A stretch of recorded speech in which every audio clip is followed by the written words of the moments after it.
On August 6, 1945, around 8:15 in the morning in Hiroshima, Japan, a man was calmly walking to work.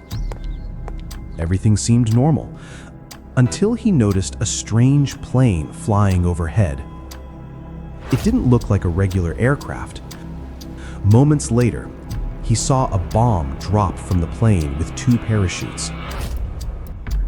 Realizing something terrible was about to happen, he quickly lay on the ground, covering his face and ears with his hands. Exactly at that moment, the atomic bomb exploded. This is the story of a man who survived not 1, but 2 atomic bombings. His name was Tsutomu Yamaguchi, a 29-year-old naval engineer quietly living an ordinary life and working for Mitsubishi Heavy Industries, one of Japan's largest and most powerful companies at that time. He had a family too. He had a wife and a son. Yamaguchi lived in Nagasaki with his family, but in the summer of 1945, his job required him to travel to Hiroshima on a scheduled business trip for his company. So he boarded from the Nagasaki airport and began his journey to Hiroshima. In Hiroshima, he had been stationed for a 3-month assignment with Mitsubishi Heavy Industries, helping to design an oil tanker ship. He worked there with complete commitment and dedication, and it was supposed to be his final day before returning home. When the Hiroshima bomb exploded, Yamaguchi was about 3 kilometers away from the blast. The shock wave of the bomb threw Yamaguchi into the air. He landed in a potato field and lost consciousness. When he regained consciousness, he was in miserable pain. He tried to get up, but kept failing. Somehow, he managed to sit down, and after he's sitting there, he could not hear properly. In that terrifying silence, he saw a pillar of smoke rising into the sky. He had no idea what had happened and could barely stand. He was only a few minutes away from the shipyard gates. Despite his injuries and the chaos, he limped to the ruins of the Mitsubishi shipyard. It was the only landmark he could still recognize. He desperately searched for his friends and co-workers, and then he spotted Iwanaga and Sato. They were terrified. Yamaguchi was injured so severely, he went to them, hugged them, and cried. Like Yamaguchi, their assignment also had finished. They were all supposed to leave Hiroshima and return home together that very day.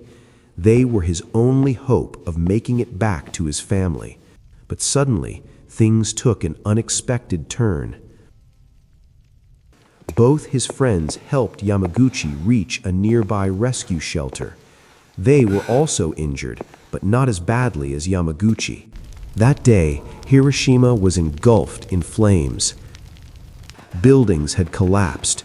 People were running here and there for survival. Bodies were charred beyond recognition, and the air was thick with smoke and screams. In rescue shelters, wounded people lay motionless, bodies wrapped in thin sheets, many suffering from severe burns. But somehow, Yamaguchi survived. He was hospitalized in a rescue shelter. He was injured and in pain, but even so, he was desperate to return to his wife and son.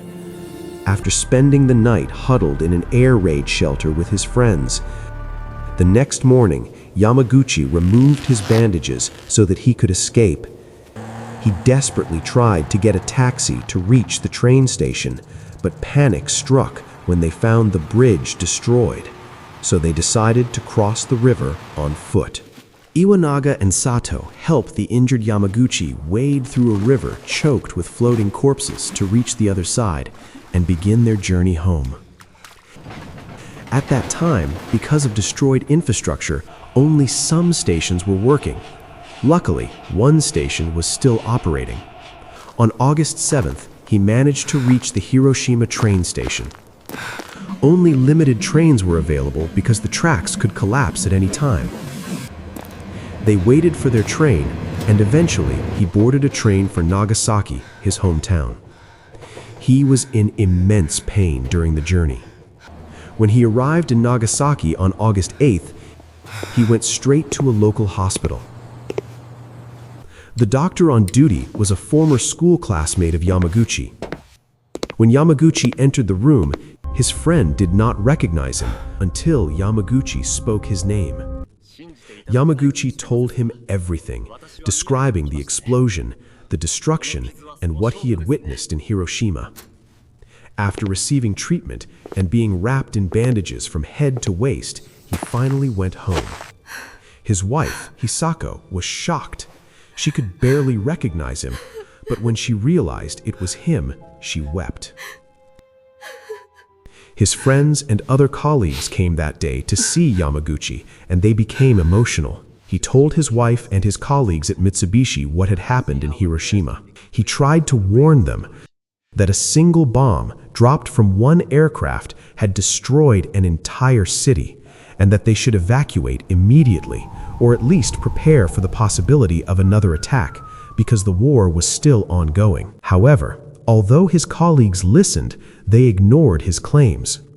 While going home, they thought he might be hiding something, and they simply couldn't believe that a single bomb could cause such massive destruction.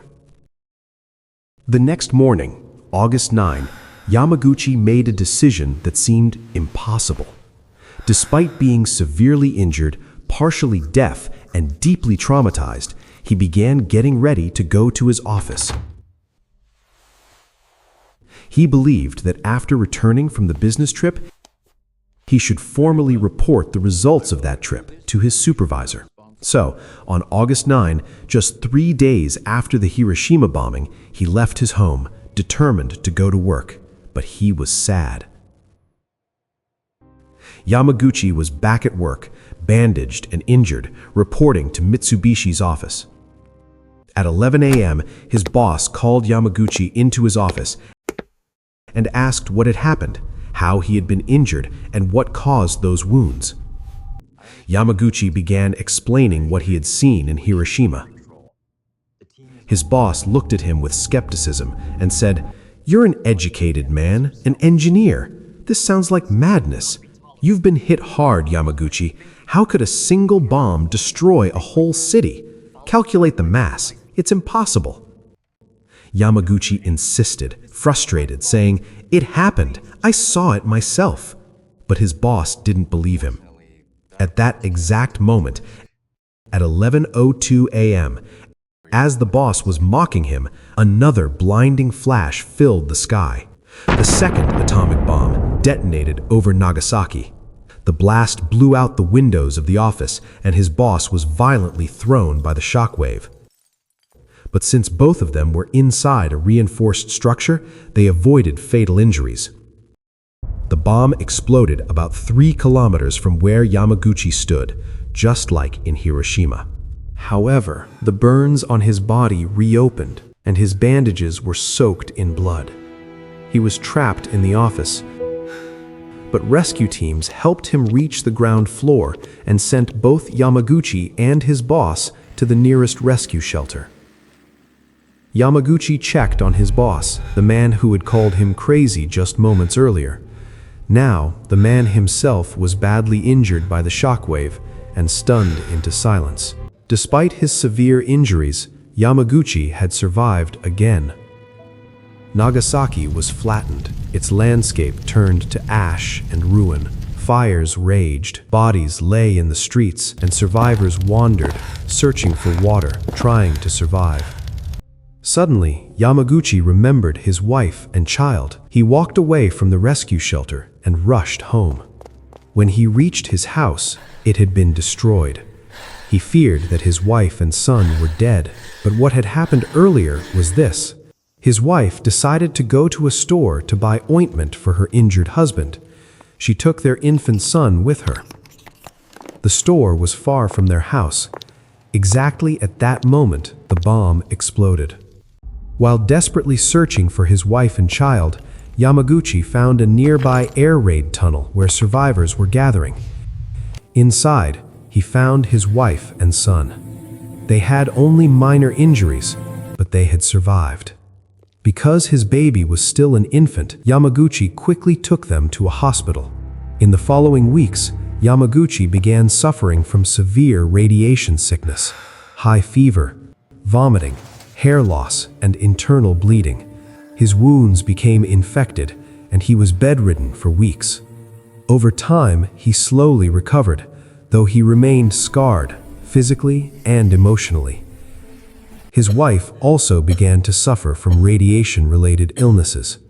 Decades later, their son, Katsutoshi, died of cancer at the age of 59, likely due to radiation exposure when he was an infant. For decades, Yamaguchi remained mostly silent. He believed that nuclear weapons should never be used again, and he saw his survival as a reason to share his experience. He gave interviews, wrote letters, and spoke at peace conferences. In 2006, he appeared in a documentary titled "Twice Bombed, Twice Survived." In 2009, at the age of 93, he was officially recognized by the Japanese government as a Niju Hibakusha, meaning a double survivor.